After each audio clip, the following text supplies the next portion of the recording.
is that both sides receive something they want. Demands and threats only get you so far.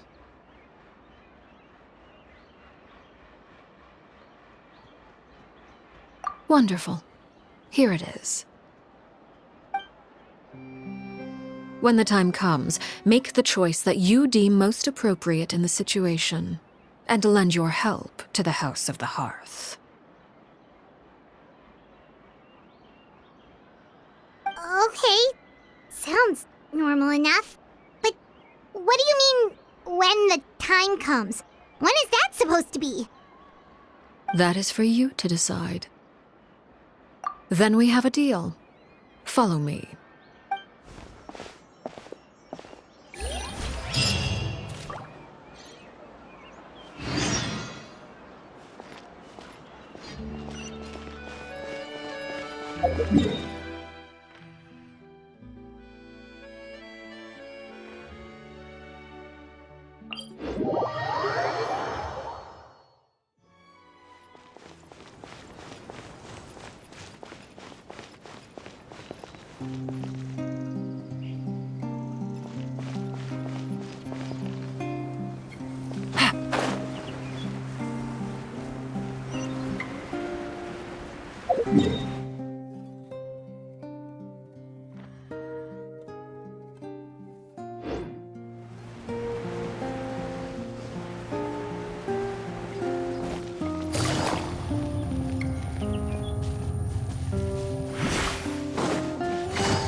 What is this place?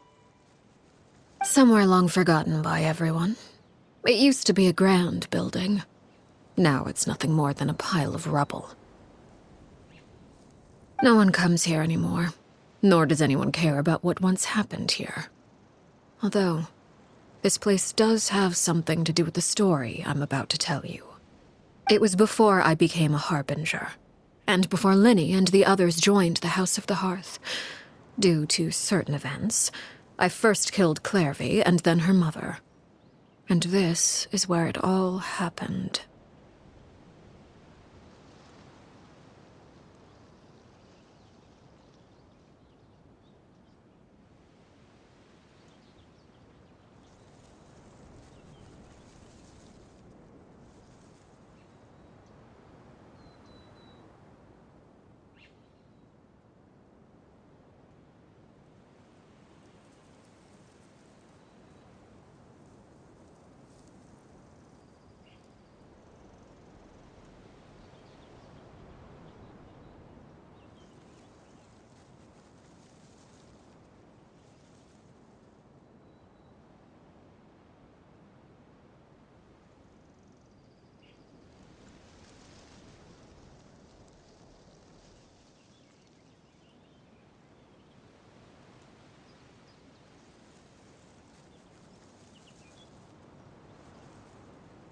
You were the one that killed Clairvy? Patience now. Allow me to explain Clairvy's side of the story first. I'll start from the beginning. Clairvy was 6 years old when she was brought by her mother, Crucibina, to live in the House of the Hearth. From the outside, it seemed like a fairy tale. A thriving family made up of kind adults and friendly children. Crucibina was the knave at that time, and the House of the Hearth was under her control. She was Clairvy's mother by blood, but she was also the mother to all the children in the house. Clairvy was happy here, for a time. But she quickly realized that being part of this family wasn't a fairy tale at all. It was a kind of purgatory. Purgatory? Exactly. The House of the Hearth takes in war orphans from all over Tevat. But as for how to raise them, that depends entirely on the person in charge. Crucibina came up with a novel idea. She would teach the children to fight, force them to duel each other, and then crown as the king of the house the child who proved themselves most worthy of inheriting her title.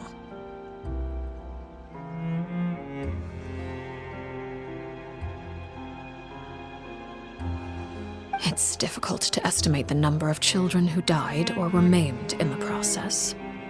There's little I can say about the ones who died.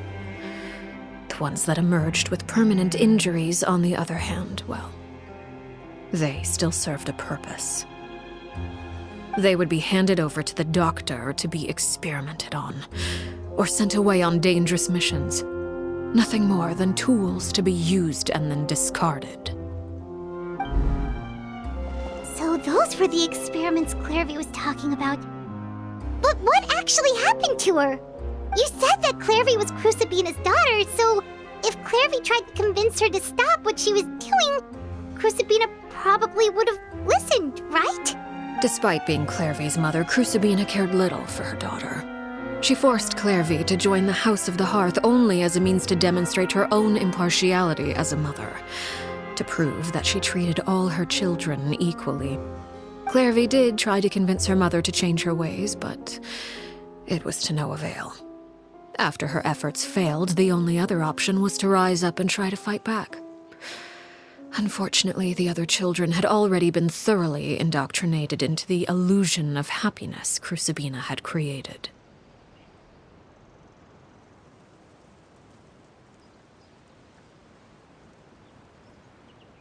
Of course, there was one exception.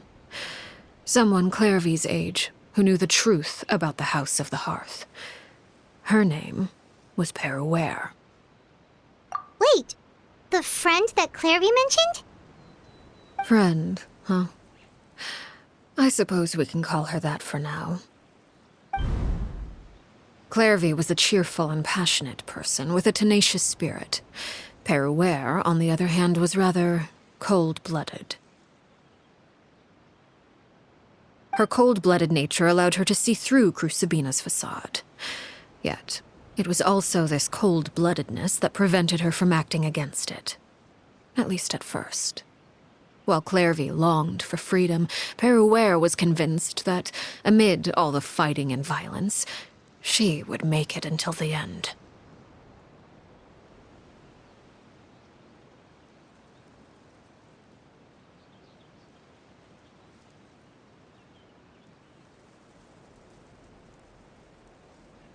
Despite their differences, the two became fast friends, united by their knowledge of the truth.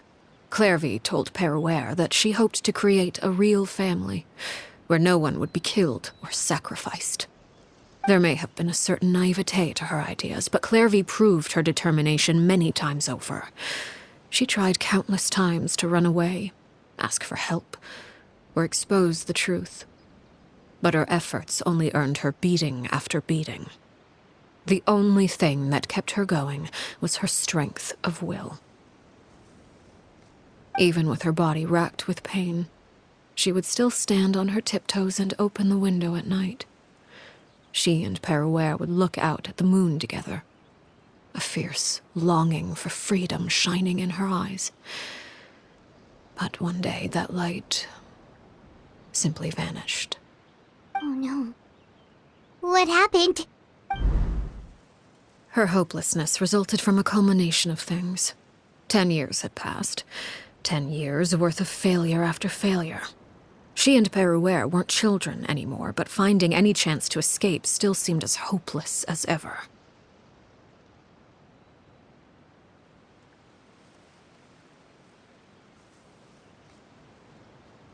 It was during this time that Peruere suggested a new plan. If escaping was out of the question, why not take down the very person sitting on top of this throne of lies? Mother herself. Clairvy rejected that proposal. She claimed that, as a famous harbinger, Crucibina possessed an unimaginable amount of power. trying to kill her would have an incredibly low chance of success. Clairvy never gave another reason, but Peruere could see it written all over her face. Clairvy still thought of Crucibina as her mother. Killing her own flesh and blood was a line she couldn't bring herself to cross.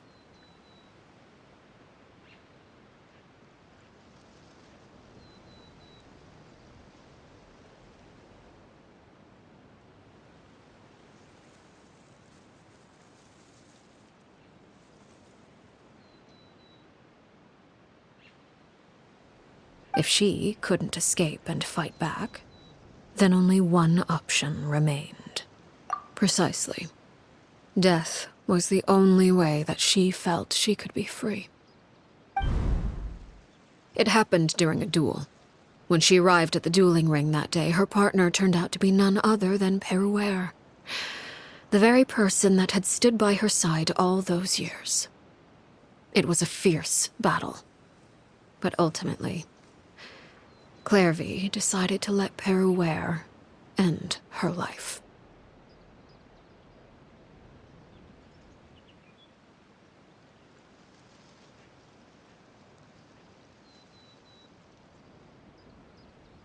From that moment on, Peruere's journey was one written in flames. When the rain finally came and washed it all away, there she stood, the sole victor in Mother's endless game of slaughter. A trail of corpses strewn across her path to success. It was the very result she had predicted 10 years prior. Even then, she believed she would make it until the end. She wasn't surprised by the fact that she emerged as Mother's undisputed heir. Rather, her success left her with an inexplicable sense of restlessness. She was unsettled.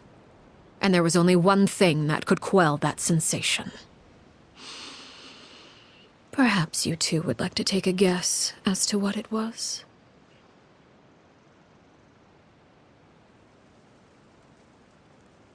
Crucibina, you mean? But... Correct. This is the place where Peruere killed her best friend. A mere year later, this is also the place where she fought tooth and nail to kill the mother they shared. The moment she acted, any conception of what was right or wrong ceased to matter. It's one of the principles of the house. Only those who survive get to write the rules.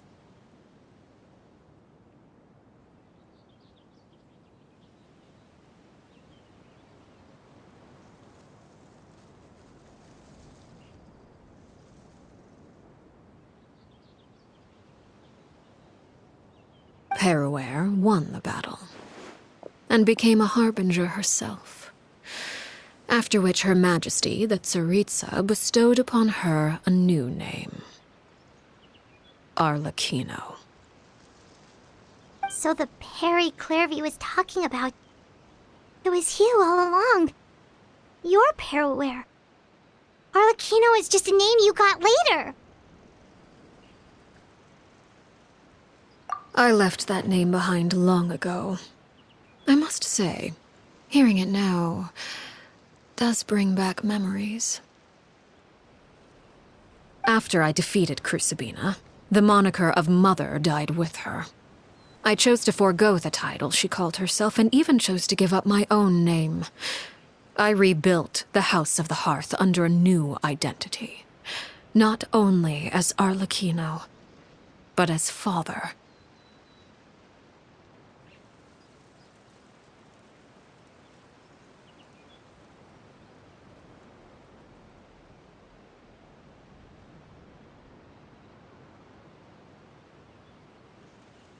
And that is where the story ends.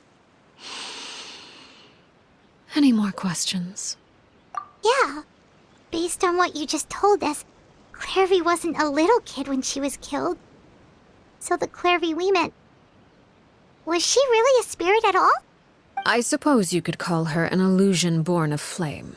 Her existence is like ashes to a fire.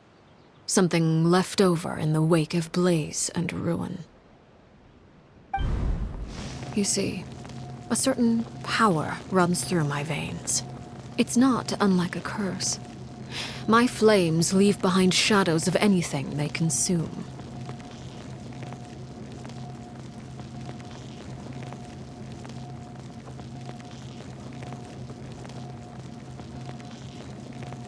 Of course, the chances of those shadows morphing into a sentient entity are exceedingly slim.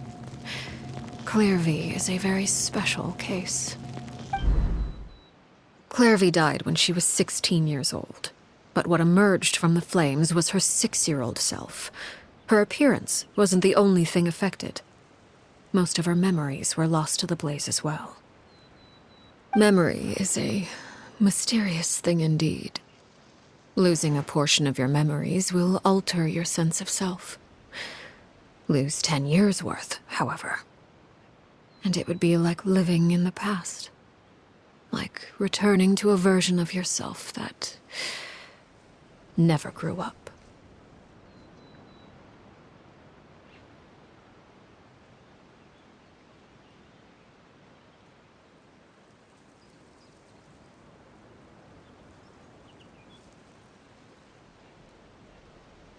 No wonder Paimon got such a weird feeling when we were talking to her. Perhaps I should put it this way. Clairvy is someone trapped in time. It may seem like she exists with us in the present, but she truly lives in the confines of her own past. So if all of that is true, then you must have known about Clairvy for a long time. Indeed. She's a rather volatile and unstable entity. Sometimes she would look after the children. She's even saved some of their lives. But other times, she would hide from me and become obsessed with revealing the truth about the house to anyone who will listen. Shadows don't have the capacity to learn or grow. Any new information they encounter is quickly forgotten over time. Your attempts to expose Clairvy to sunlight, they failed, yes? The reason is actually quite simple. In Clairvy's mind, the house is impossible to escape, and it is this very perception that traps her there. But no matter. All I have to do is kill her again, and all will be resolved. I don't anticipate so much as a single speck of ash will be left behind this time. Wait! Paimon can understand why you might want her gone, but isn't there another way? So what if she's trapped in her 6-year-old self? She's still your friend! At least talk to her first! It's too late for that. She broke the rules, and now she must be punished. That goes for Filial and Nantoy as well. She's had quite the effect on them. I hope you understand. The difference between Crucibina and myself lies in our formulation of the rules, not our policy for enforcing them. Upholding the rules without question is a trait we both share, because that is how a household should be run.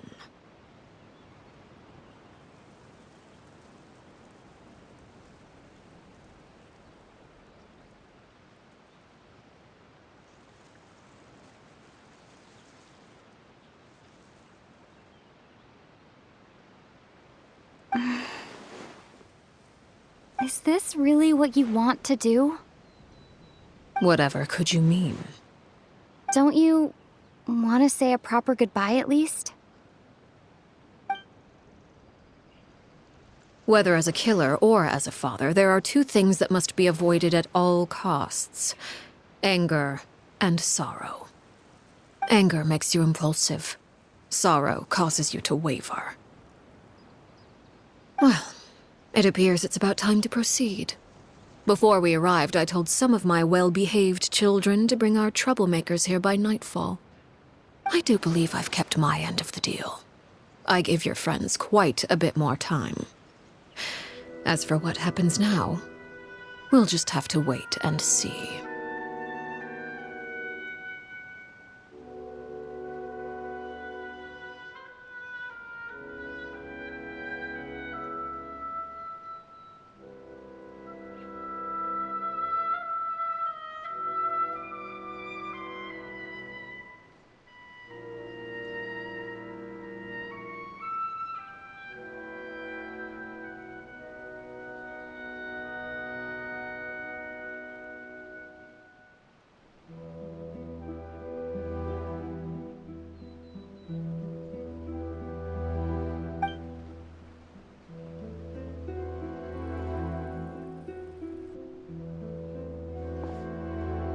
Here they are, Father.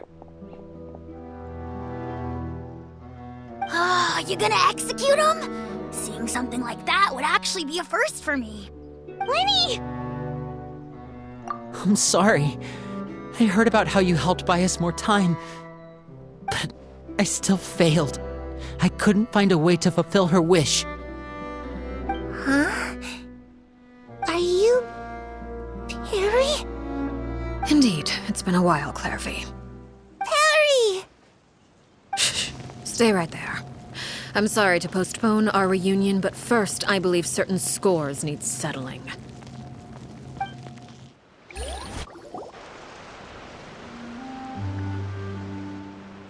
Father, let me explain. Out of my way. Father! You chose to conceal a threat to the house, and for that, you must be punished. Overall, however, I suppose your wrongdoing is hardly the most egregious of the bunch, so I'll deal with your punishments later. As for right now, the more pressing concerns are the traitors among us. By traitors? Do you mean us? Father, let me explain. We didn't mean to... Fultz, why don't you share what you heard? Yes, Father. Secret Midnight Meeting number 3. Participants, Filial, Nantoy, Sato, Toddy. Nantoy clearly said, if only Father wasn't the one who took us in. Sato added, I'm sick of this life. I just want to live as a normal person. Filial was the worst of them all. She called us crazies and said a bunch of mean things about Father. I did not! You're lying! Fultz is trying to frame us. It's not like I'm the only one who heard those things. After that, you and Toddy and a bunch of other people started talking about Clairvy. You were using all those things Clairvy brought up as an excuse to question Father. We're birds locked in a cage. The only way out is to destroy it. That's what you said, wasn't it? You little. You just want me gone, don't you? What did I ever do to you, huh? And you, Sheplo, have you forgotten who stood by your sickbed, watched over you, and changed your dressings? Come on, let's hear it then. What's your reason for all this?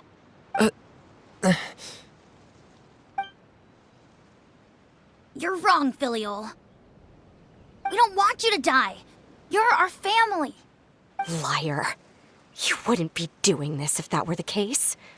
So why? Why have you backed us into a corner? We all live in the House of the Hearth. You know the type of work we do, Filial. A single betrayal can cost dozens of us our lives. It's not like it's never happened before. That kind of thing is hard to forget.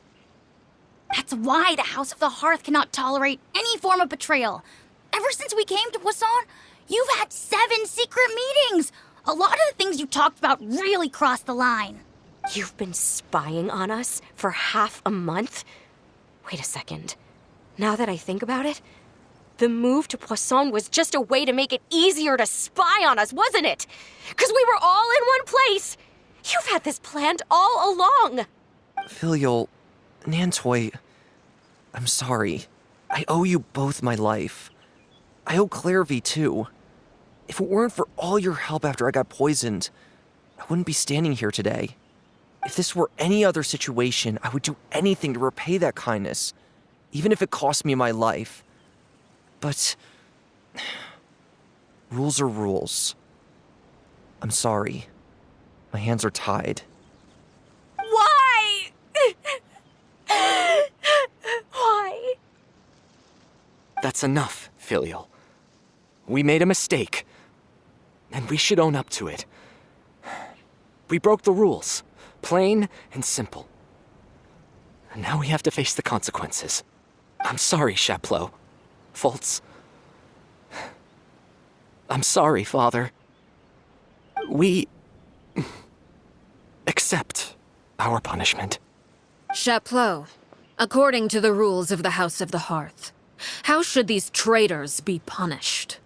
All those who betray the house pay with their lives. And so it shall be.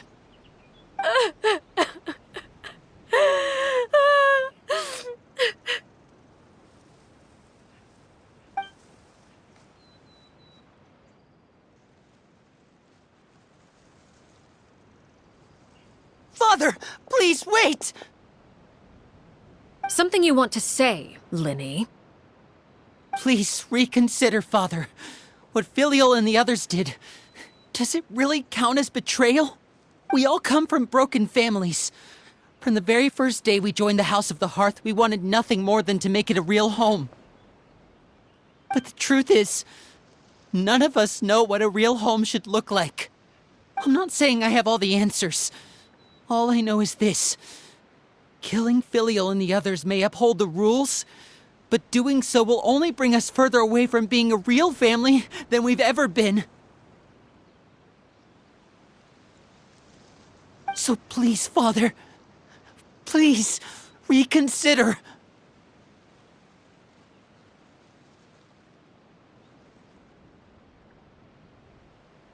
I agree with Linny. Father, please.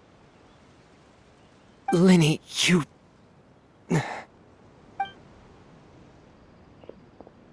I also agree with Linny. An order once given cannot be rescinded. However, given the extent of your determination, I suppose we shall have to go about this a different way. Draw your weapons and face me. Our weapons? Father, are you referring to a duel? Precisely. The rules of the house will not be altered. Traitors must be punished. However, resolving disputes with a duel is also one of our rules, one that also applies to me. Demonstrate a sufficient showing of strength, and I shall offer a concession. Wait. Beat Father in a duel? Impossible. Father is way too strong, even for Linny.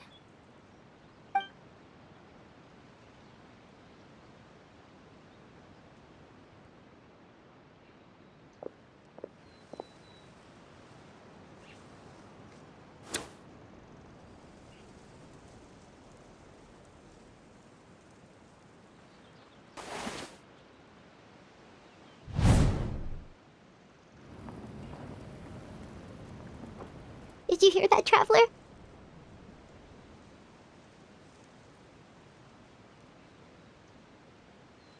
Lenny and the others have to duel the knave.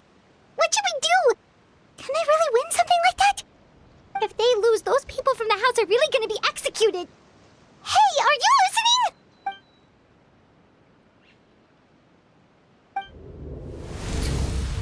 Don't you want to say a proper goodbye at least? Anger makes you impulsive. Sorrow causes you to waver.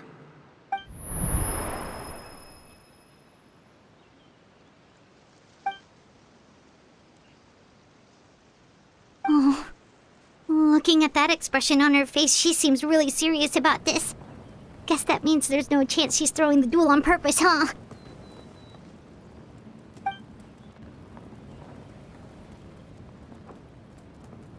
When guests are around, families are often on their best behavior. And any disputes are less likely to escalate. When the time comes, make the choice that you deem most appropriate in the situation, and lend your help to the House of the Hearth. What's wrong, Traveler? Hey, where are you going? Traveler?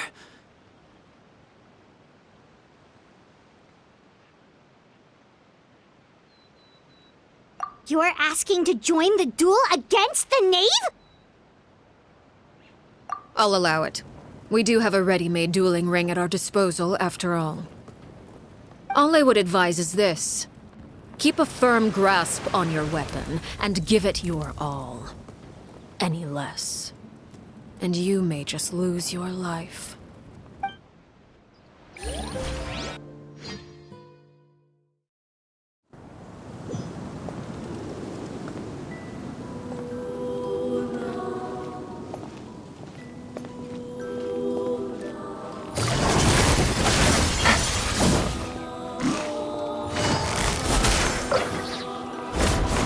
your energy. Running is of little use. Watch out for Father's movements! With these rising flames, Let the world collide! is it my turn now? Closer now. Game's up. Almost over. Now that's more like it. You alright?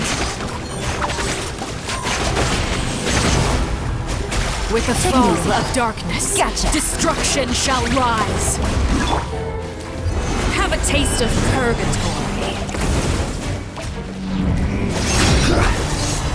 Spare your energy. Running is out!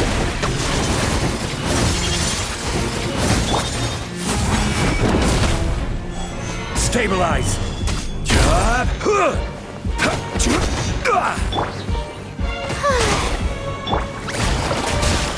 Busted. Wing it.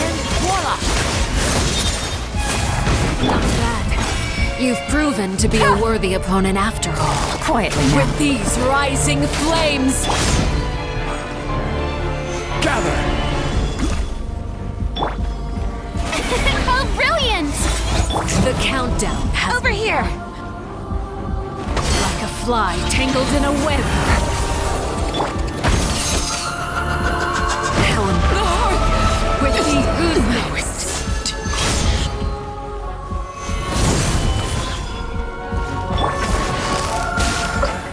With these rising flames,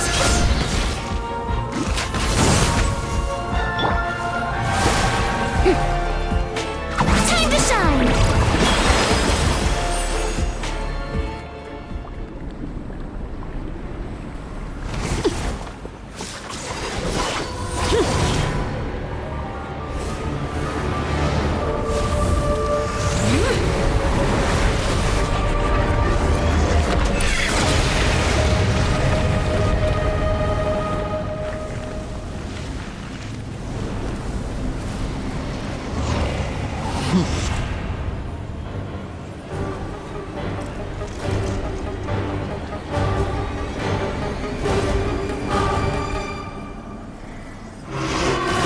kindness has been seared away. May I My present? blade is all that remains.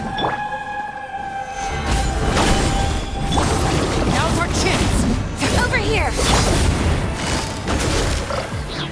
Busted.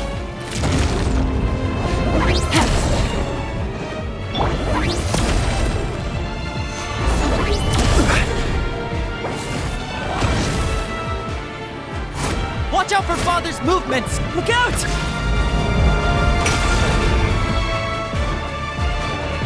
Your punishment show made begins. manifest.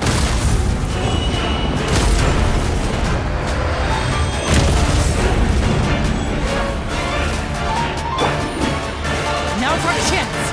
Over here!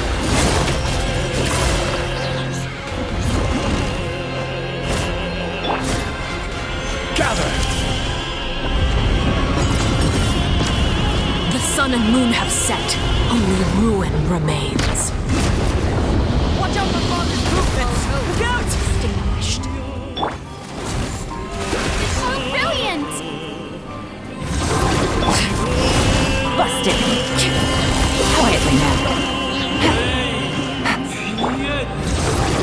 Solidify!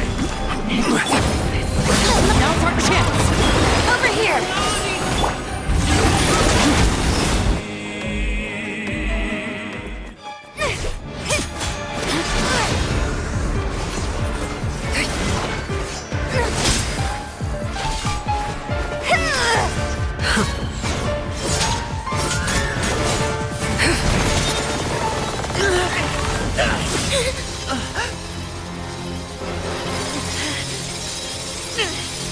You should know better than to crowd in one place.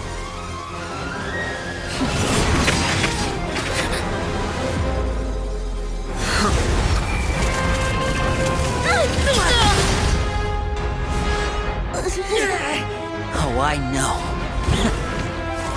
No! I'm sorry, Father!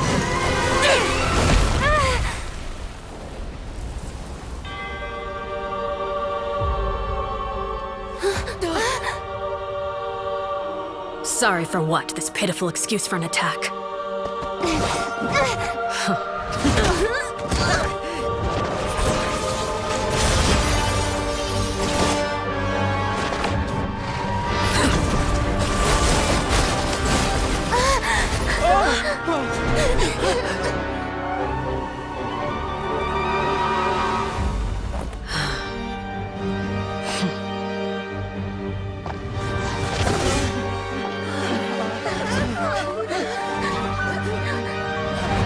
Father, no!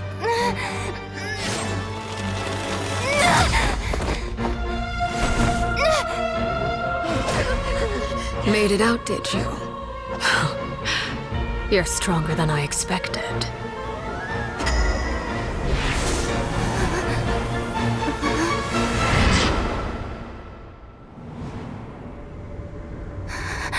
A crimson moon. I can't move.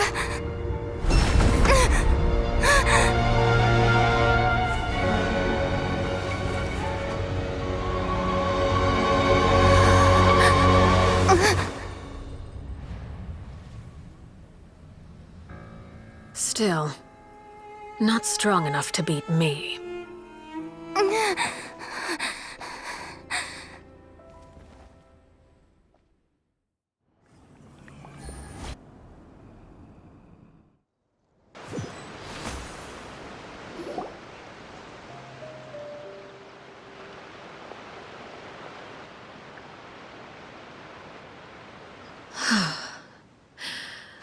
I believe we can end things here.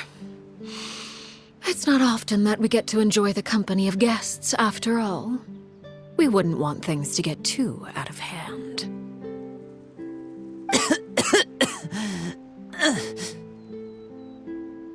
Brother, are you all right? Lenny. Given that I am the victor of this duel, as agreed, the punishment stands. No! I never thought things would end like this. However, everyone involved in the duel demonstrated a remarkable level of strength and determination. In light of this, I'm prepared to change the method of execution. Elwar, the bottled flames I gave you for safekeeping. Do you still have them? Yes? I wasn't sure what they were for, but I've kept them super safe. I didn't lose a single one. Wonderful. Then, in just a moment, I'll have you administer them. Bottled flames? Indeed. They're the product of a secret experiment. Under certain special circumstances, flames can be extracted from my person and preserved. Once ingested, searing pain will spread across every inch of your body. No harm will come to you physically, but your memories will be burned away. If you can withstand the pain, when you awake, you'll have forgotten everything you know about the House of the Hearth, and will be expelled from the organization. In other words, administering this concoction will kill the version of you that grew up in the house, and give you a new identity.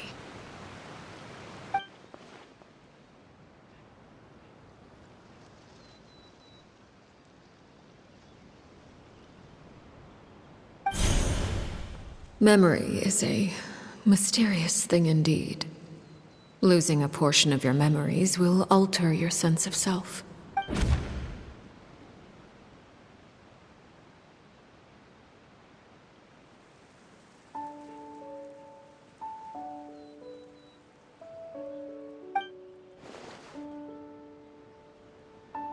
So, you're just letting us go, Father? You misunderstand. Memories are extremely important. Once consumed by flame, the version of you standing before me will die, and our secrets will die with you. So no, I don't intend to just let you go, because the person who survives will be nothing but a stranger. Even so, Even so, I won't have to live in fear anymore. I'm sorry, Father. I'm sorry I let you down. But I really... Don't cry, Filial. You haven't left the house yet, so there are still rules to be followed, yes? Remember what I taught you. Anger makes you impulsive, sorrow causes you to waver. Don't let yourself be controlled by your emotions. Of course. I'll remember. Dry your tears, and go pursue the life you really want. Yes, Father. Chaplot, Foltz, Elwar. Take them back to Poisson. And bring Linny and the others as well. I prepared 3 extra vials of bottled flames. As for whether to take them, the choice is yours. Goodbye, children. The next time we meet, I will no longer be your father. Thank you for all you've done for the house. I hope you have bright futures ahead of you.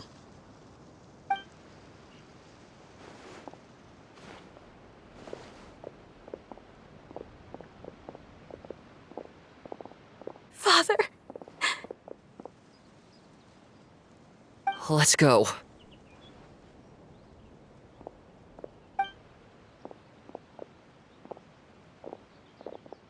Here, grab my arm, Linny. I'll help you walk back. Thank you.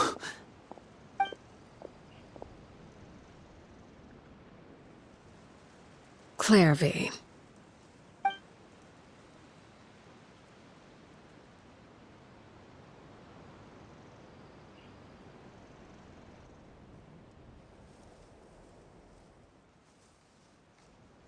Can we talk now?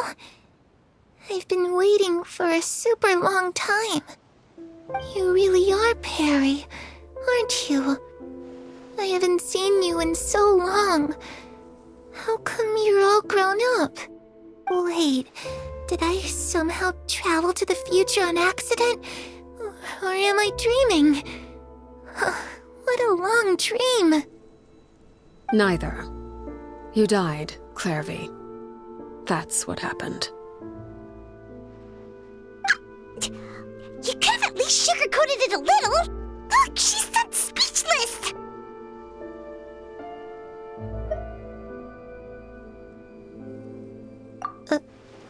Oh. Okay then. Huh? That's it? You accepted it just like that? Yep. If that's what Perry says happened, then I believe her. Perry wouldn't lie to me. Plus, I don't really need to know why I'm like this. I'm more curious about what happens in the future. If you're a harbinger now, Perry, that means Mother is gone, isn't she? Can you tell me about it? I want to know what happened to her. And to me.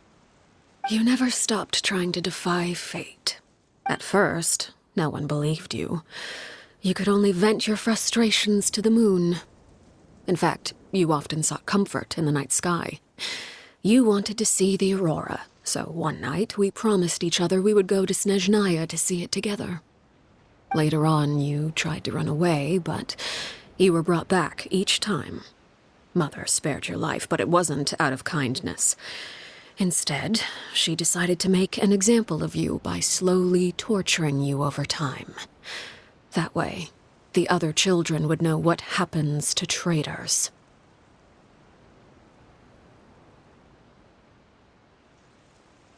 Still, you never gave up.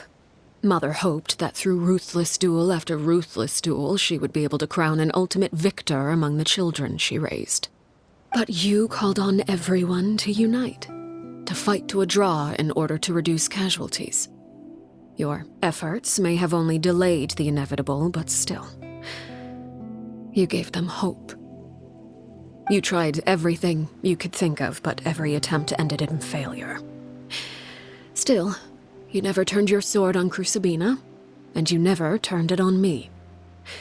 On that gloomy day, you told me, "For the last 16 years of my life, I've done everything I can to fight for freedom. But now, I realize that the only freedom I truly possess is the freedom to choose to die. I never imagined I would say something like that. I must have been feeling really worn down. But somehow, I still think I understand. According to Mother's plan, only one of us was going to make it until the end. And I always hoped that person would be you. If I could do it all over again, I still don't think I would make a different choice. Even when I first met you, I knew you'd be able to do what I couldn't. Is that so? Even now, I'm not sure I truly understand what kind of freedom you were trying to pursue. But as the head of the House of the Hearth and as the children's father, I've tried to give them the most basic of freedoms. The freedom to choose their own fate. It's something I discussed with the Iudex of Fontaine. The children who want to leave the house will have their memories wiped clean of all secrets pertaining to the organization. In return, they will be allowed to live a normal life in Fontaine without being prosecuted for their past.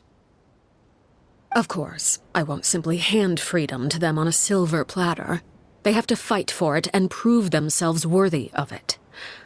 Only freedom that is earned has true value. That's more than enough. That's exactly the kind of life I was fighting for. You know, Perry, I think you're a pretty amazing king, and a really great father, too. I'm really happy that you're the one who took over the house. I guess I do have one regret, though. I still haven't seen the outside world. Well, it just so happens that our dear guests over here have been to many nations and traveled to countless places. Perhaps they would be willing to tell you what the outside world is like. Really? Of course! We've traveled all over the place. We've got so many stories, we could probably talk your ears off for 3 days straight!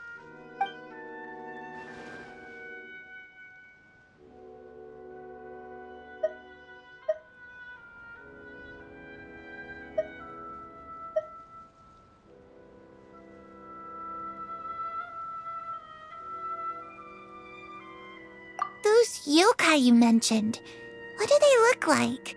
I once saw a drawing of this one guy with horns on his head and a super scary face. Are there any yokai like that? Oh, sounds like you're talking about an Oni. Yep, we've met one, and let Paimon tell you, they're not nearly as scary as they look.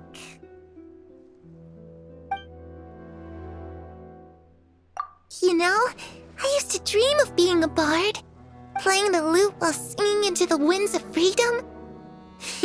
Even if there was no one there to listen, I would have continued to sing no matter what.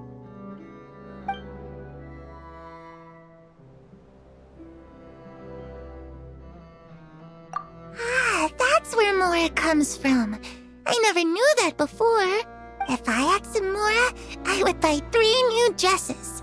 One for me, one for Perry, and one for Mother. It's just too bad Perry doesn't like wearing dresses. And Mother, well, she probably wouldn't accept something like that either. I guess I'd just have to keep them all for me then. I could wear a different one every day.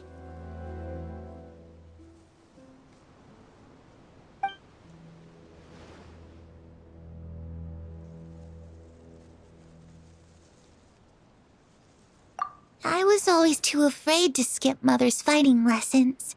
But at the academia, I bet you could do all sorts of secret things in class.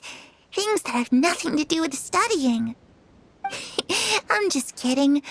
Being able to study whatever you want without having to fear for your life actually sounds pretty great.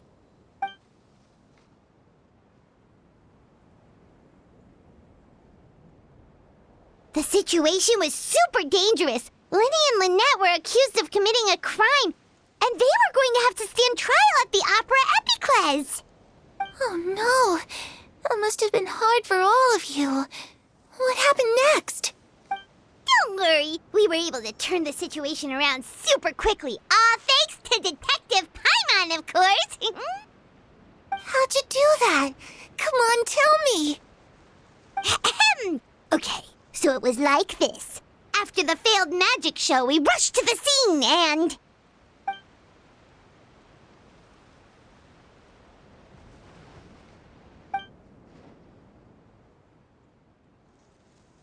Shadows don't have the capacity to learn or grow. Any new information they encounter is quickly forgotten over time.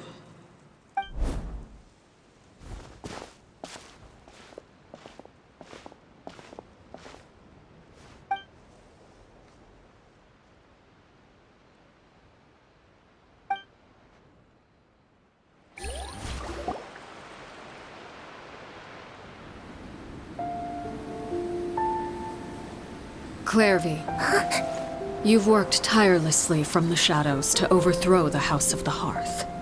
Now, by my authority as the Knave, I shall announce how this matter ends. You are hereby expelled from the House of the Hearth. You are no longer tied to this place, nor are you bound by its rules. You're saying that I can finally leave? I get to experience the outside world as well? Oh, I almost forgot. There's no getting older for me. Still, seeing who you grew up to be makes me really happy, Arle. Take care of yourself. Goodbye.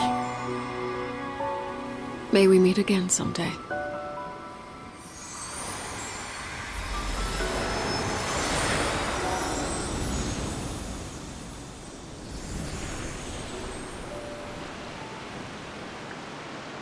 Clairvy. She left so soon. Paimon didn't even get to finish her story. I also have certain sentiments left unsaid. I wanted to tell her that the aurora I saw in Snezhnaya was just as beautiful as the ones in the pictures. But a shadow's memories reset at dawn. Had we delayed any longer, we wouldn't have had the time to say goodbye. Whatever regrets may linger, let them be lost to the coming of a new day.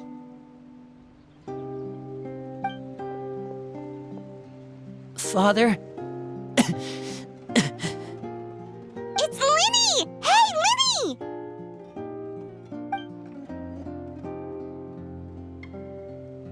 What is he doing back here? Let's go check it out.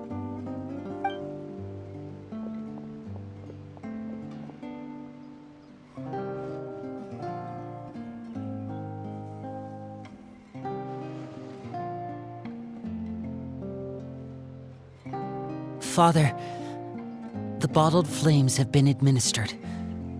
Filial and the others have left the house. And you? What have you decided? Thank you for giving us that choice, Father.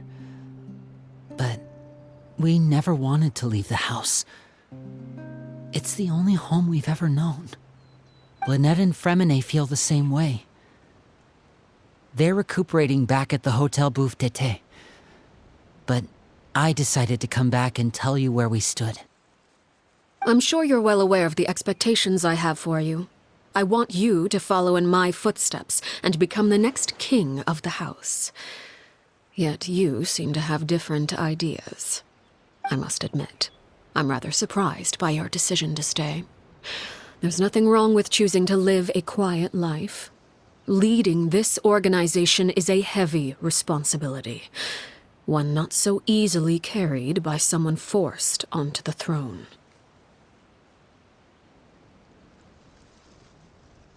I just never understood what you saw in me.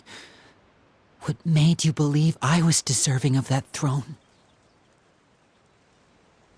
You're brave, talented, and, most importantly, you cherish your family. You would do anything to protect them, even if it costs you your life.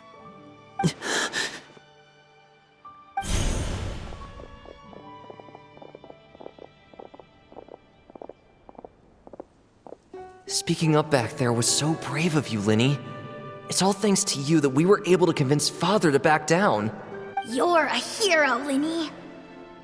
Hero. Father is the real hero.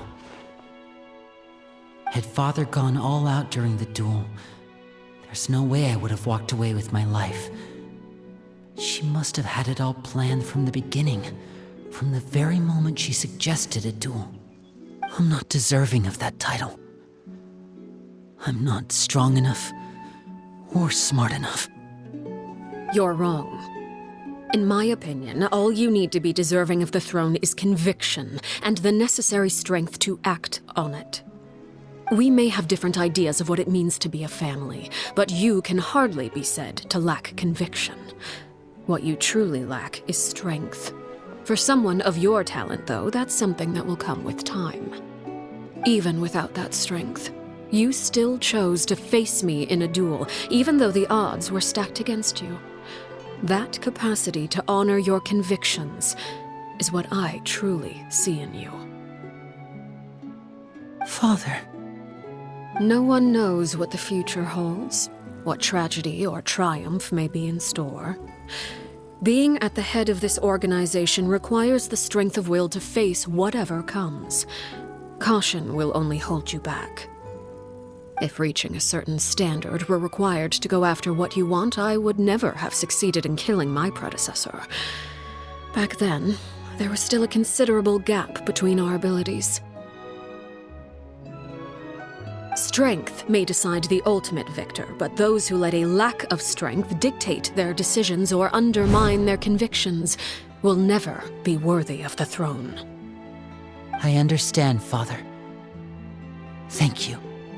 Children must grow up to surpass their parents. Only then can a family continue to flourish. The road ahead is not an easy one, so I'll ask you one last time. Are you certain you want to stay?